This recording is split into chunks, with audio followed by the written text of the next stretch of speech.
Hello guys, Hero of Cadia here, and I'm finally doing the Imperial Knight review.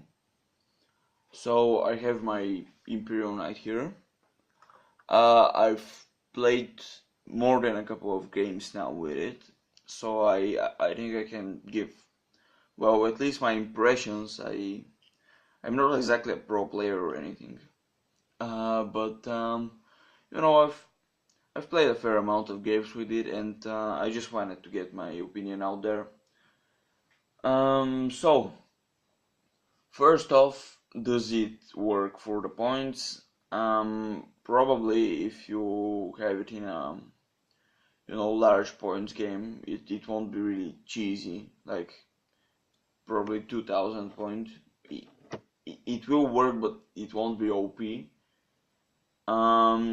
On larger points though, like more than 2000, becomes kind of dead weight because of the amount of anti-tank. And well, if you look at his armor, you're really just having a big big predator with fancy guns.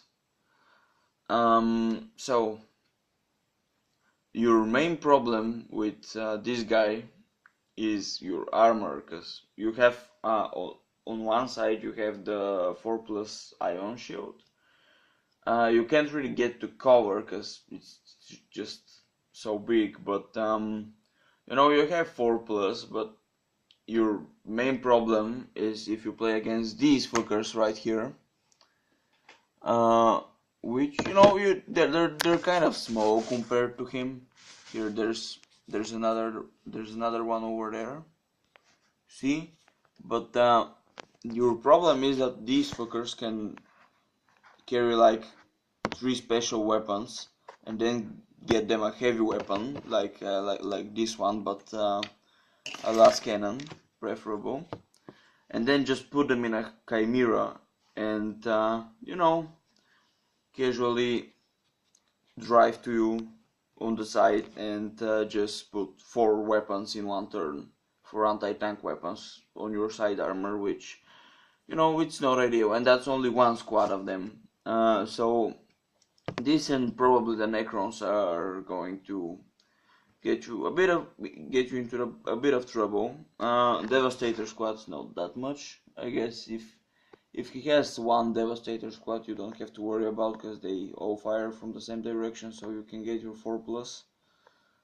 But but otherwise you have a problem with anti-tank weapons, and yeah, that's mainly because of armor. And when there's a huge amount of anti-tank weapons, you're a bit fucked. It works best as a kind of Death Star / terror unit, because it's that big model that has a lot of weight in kind of psychic war. I mean, most inexperienced players will try to focus on it, which can be a good thing rather. Yeah, and you'll just be free to take any objective you like. So for the inexperienced players, they'll just concentrate the fire on it.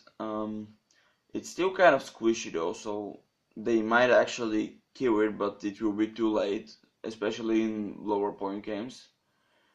It does a fair amount of damage if you equip it properly, but for that kind of points, it better do that much damage. I mean, I've equipped it with the gauntlet and the Gatling gun,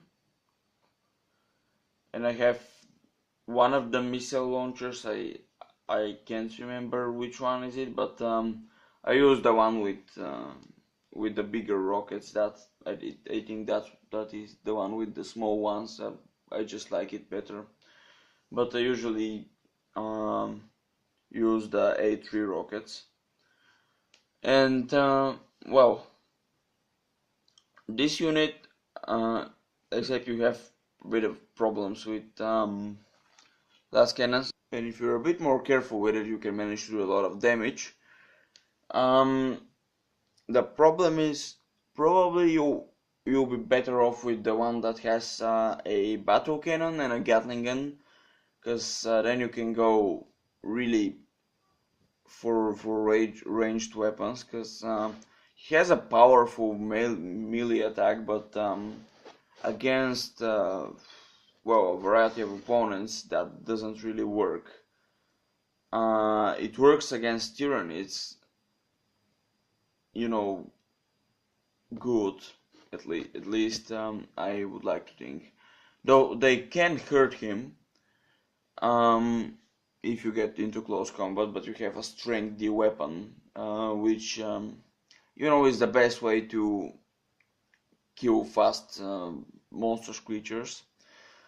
The problem with this is that all the armies that have anti-tank weapons will just flank you, and then your iron shield won't work.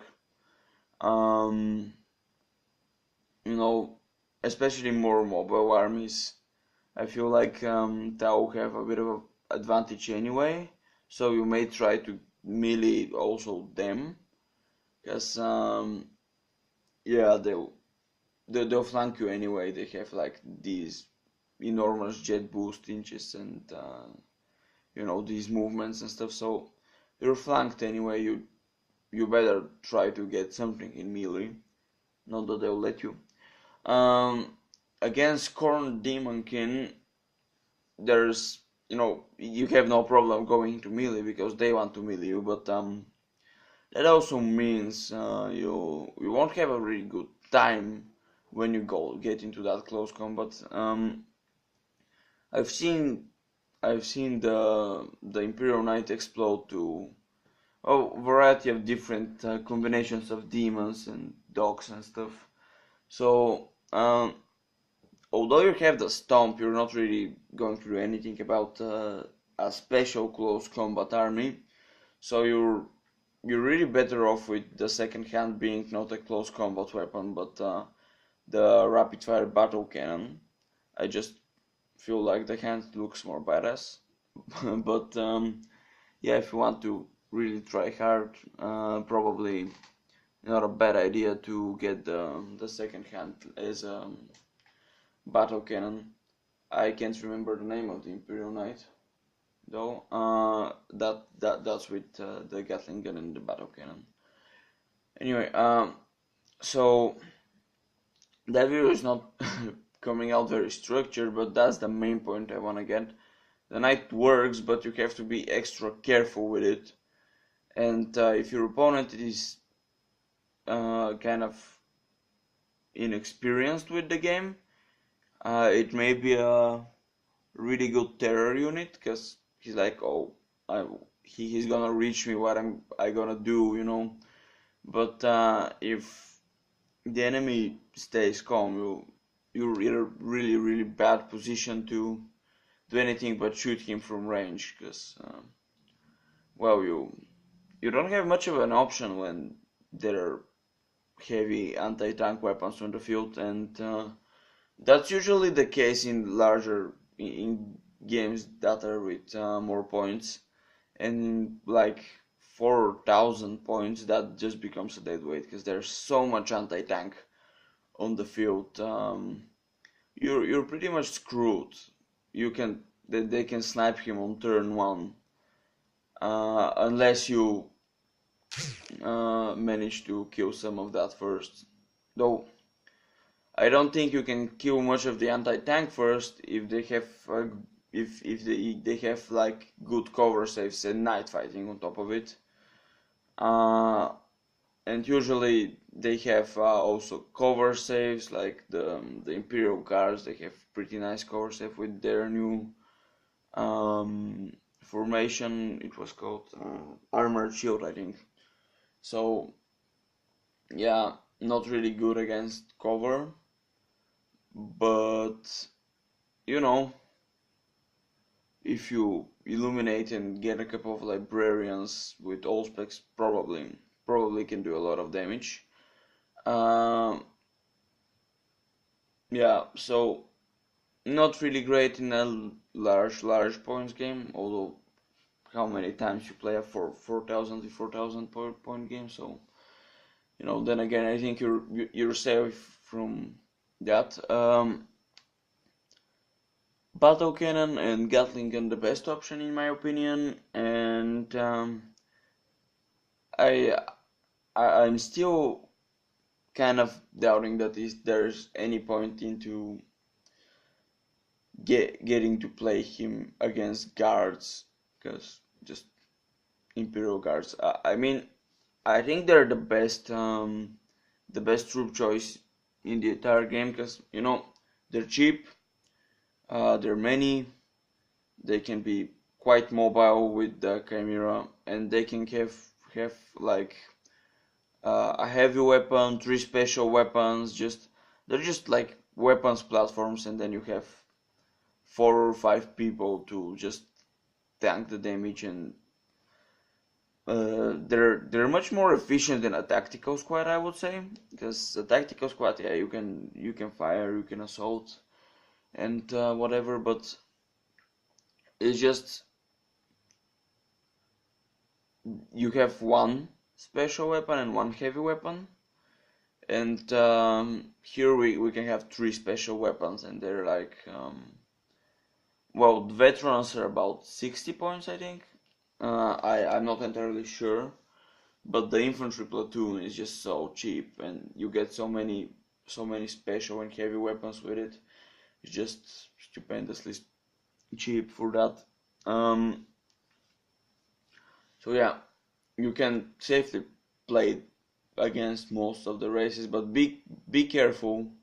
It's not the OP unit he presents himself to be, because you look at your knight and it's like that big unit, and I get into melee and they can't stop me, and well, think more of it as a really OP predator, because that's his armor value, and he has like the HP of 2 predators, and he has some OP guns, but the armor is really weak for something like that. I expected more of that. I mean, Land Raider actually has a lot more armor. Probably Land Raider is the best super heavy you can get right now if you're looking at armor, but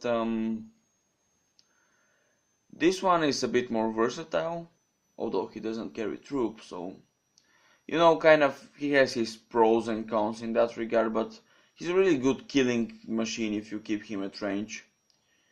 And you can go close combat, but it's very situational. It's not like uh, you're gonna use that all the time. And just putting out my thoughts on the matter. And yeah, until next time, I'll see you guys.